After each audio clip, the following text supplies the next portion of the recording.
பழந்தமிழகத்தில் தமிழ் அகராதிகள் நிகண்டுகள் என்று அழைக்கப்பட்டு அவை பாடல் வடிவத்தில் தான் இருந்தன.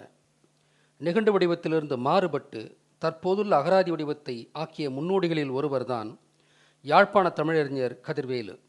இவர் யாத்த அகராதி யாழ்ப்பாண தமிழ் பேரகராதி என்று அழைக்கப்படுகிறது. அத்தகைய தமிழறிஞர் தமிழகம் வந்திருந்த வேளை தமிழர்களின் தந்தை என்றும் பெரியார் என்று வர்ணிக்கப்பட்ட ஈவே ராமசாமியை சந்திக்க வந்தார். வரவேற்பு நிமித்தமாக அவருக்கு ஈவே ராமசாமி பால் வழங்க அதை அறிந்துவிட்டு மேலும் உரையாடி கொண்டிருந்தனர். அப்போது ஈவே ராமசாமி தமிழ் புலவர்கள் புழுகர்கள் சொந்த புத்தி இல்லாதவர்கள் அதை கதிர்வேலு பிள்ளையிடம் கண்டதாகச் சொன்னார்.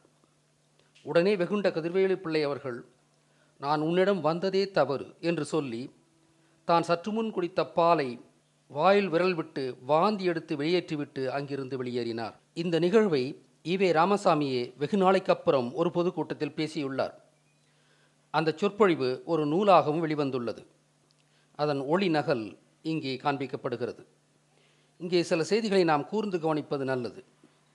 ஈவே ராமசாமி தமிழரின் சுயமரியாதைக்காகவும் தன்மானத்திற்காகவும் காலமெல்லாம் செயல்பட்டதாகச் சொன்னார்.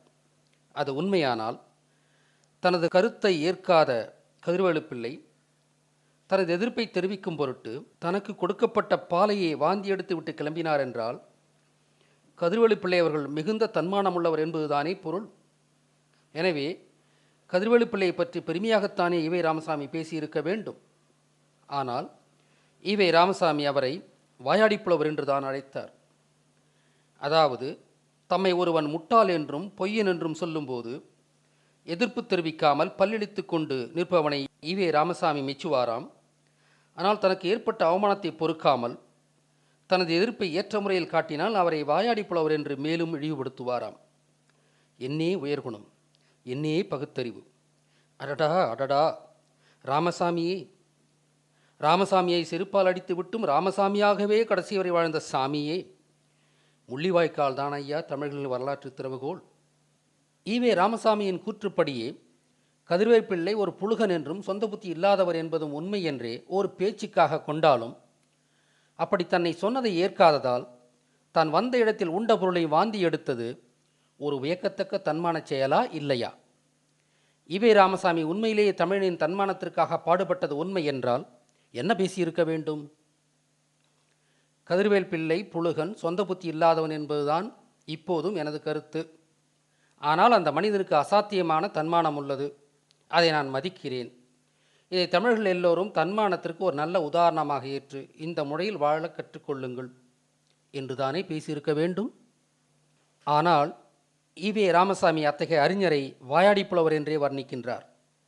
இதிலிருந்து ஈவே ராமசாமி தமிழரின் தன்மானத்திற்காக உழைக்கவில்லை என்பது தெற்றென தெரிகிறது. உண்மையில் என்ன நடந்திருக்கும் என்றால், கதிர்வேலு பிள்ளை ஒரு அறிஞர் ஆய்வாளர் என்பதால் தமிழின் பெருமைகளை வியந்து பேசியிருப்பார். அதை பொறுக்காமல் காழ்ப்பு கொண்ட ஈவே ராமசாமி அவருக்கு மூக்குடைப்பு கொடுக்க நினைத்து கதிர்வேலுவை புழுகன் என்றார். ஆனால் தான் குடித்த பாலையே ஈவேராவின் முன்னில் கக்கிவிட்டு சென்ற கதிர்வேலு பிள்ளை ஈவேராவுக்குத்தான் பெரிய மூக்குடைப்பை கொடுத்து சென்றார். இதுதான் உண்மையான தன்மானம் என்பது. அதை விடுத்து முச்சங்கங்கள் வைத்து பல்லாயிரக்கணக்கான ஆண்டுகள் வளர்த்த உலகின் ஒப்பற்ற மொழியான தமிழை முற்றாக புறந்தள்ளிவிட்டு நேற்று முளைத்த பிச்சைக்கார மொழியான ஆங்கிலத்தின் பின் ஓடுவது ஒரு மானங்கெட்டத்தனமே. இந்த மானங்கெட்டத்தனத்தை நம்மீது சுமர்த்தி வளர்த்தவர்தான் ஈவே ராமசாமி. அதன் உள்நோக்கம் தமிழையும் தமிழர் என்ற பழம்பெரும் இனத்தையும் அழிப்பதே. அகராதி எழுதும் ஆற்றலுள்ள ஒரு தமிழறிஞரை சராசரியாக தமிழ் புலவன் என்று ஈவே ராமசாமி வர்ணித்ததே திராவிட அரம்பர்களின் அற்பத்தனத்திற்கான ஒரு எடுத்துக்காட்டு. உலகின் முதல் அறிவியல் இலக்கியமான தொல்காப்பியத்தை எழுதிய தொல்காப்பியன் கூட இவர்கள் பார்வையில் அறிஞன் இல்லை, ஒரு தமிழ் புலவன்தானோ? உலகின் ஒப்பற்ற வாழ்வியல் நூலான திருக்குறளை எழுதிய வள்ளுவர் ஒரு அறிஞன் அல்ல, ஒரு தமிழ் புலவன்தானோ? இப்படி தமிழ்களை சிறுமைப்படுத்துவதே இங்குள்ள வந்தேரி வடுகர்களின் வாடிக்கையாகிவிட்டிருந்தது. இன்னொரு உண்மை என்னவென்றால், புலவன் என்றாலே வெறும் பாட்டெழுதுபவன் என்பது பொருள் அல்ல.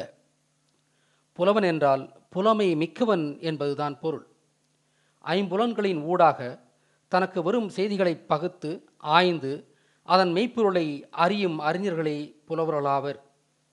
அவர்கள் தாங்கள் காணும் உண்மைகளை, தத்துவங்களை பாட்டின் வழியே எழுதி வைத்தார்கள். எதுகை மோனை என்று பாடல் வழி கற்பதும் நினைவில் இருத்துவதும் எளிதாயிருந்ததால் அன்றைய இலக்கிய வடிவம் பாடல்களாகவே இருந்தன.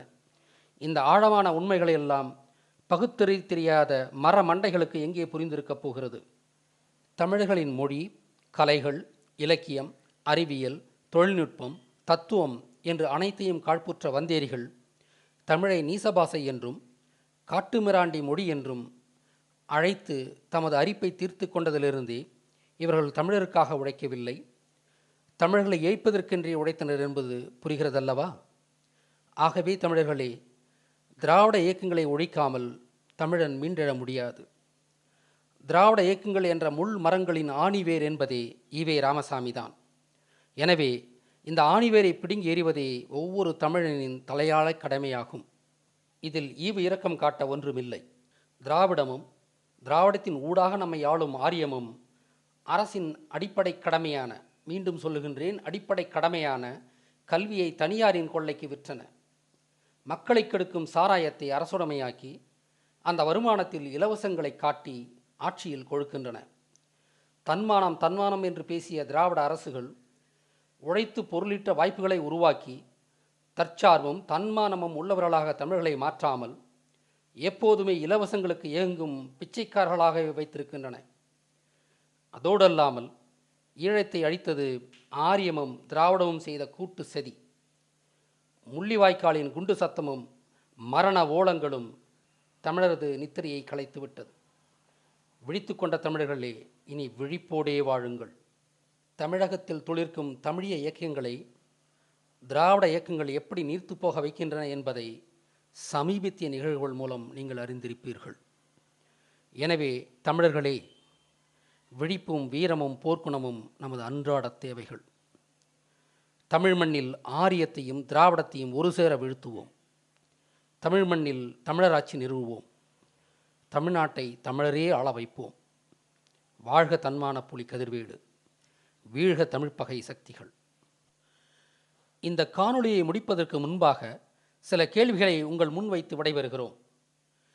ஆங்கிலேயனுக்கு எதிராக கப்பலோட்டி 8 ஆண்டுகள் கொடுஞ்சிறையில் செக்கிழுத்த வ.உ. சிதம்பரனாருக்கு எத்தனை சிலைகள் வைத்தோம்? தனக்கு மனைவியும் உண்டு, மக்களும் உண்டு, கூடவே கொஞ்சம் மானமும் உண்டு என்று சொல்லி ஒரு வங்காள மனுவாதிக்கு எதிராக தனது சம்பளப் பணியை துறந்து தமிழுக்காகவே வறுமையில் உழைத்து வாழ்ந்த மொழி ஞாயிறு பாவாணருக்கு தமிழகத்தில் எத்தனை சிலைகள் வைத்தீர்கள்? தமிழ் தேசியத்திற்காகவே தனது இறுதி மூச்சு வரை அகலாமல் உழைத்த அண்ணல் தங்கோவிற்கு எத்தனை சிலைகள் வைத்தீர்கள்?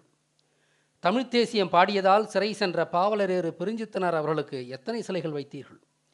உலகின் முதல் அறிவியல் களஞ்சியமான தொல்காப்பி ஆசானுக்கு எத்தனை சிலைகள் வைத்தீர்கள்? உலக பொதுமறையாம் ஒப்பற்ற திருக்குறளை யாத்த வள்ளுவனுக்கு எத்தனை சிலைகள் வைத்துள்ளீர்கள்? மற்ற சங்க இலக்கிய செம்மல்களுக்கு ஒரு சிலையாவது நிறுவியிருப்பீர்களா? மருத்துவம், வானியல், கணிதம், தொழில்நுட்பம் என்று உலகுக்கே வழிகாட்டிய சித்தர்களுக்கு எத்தனை சிலைகள் வைத்தீர்கள்?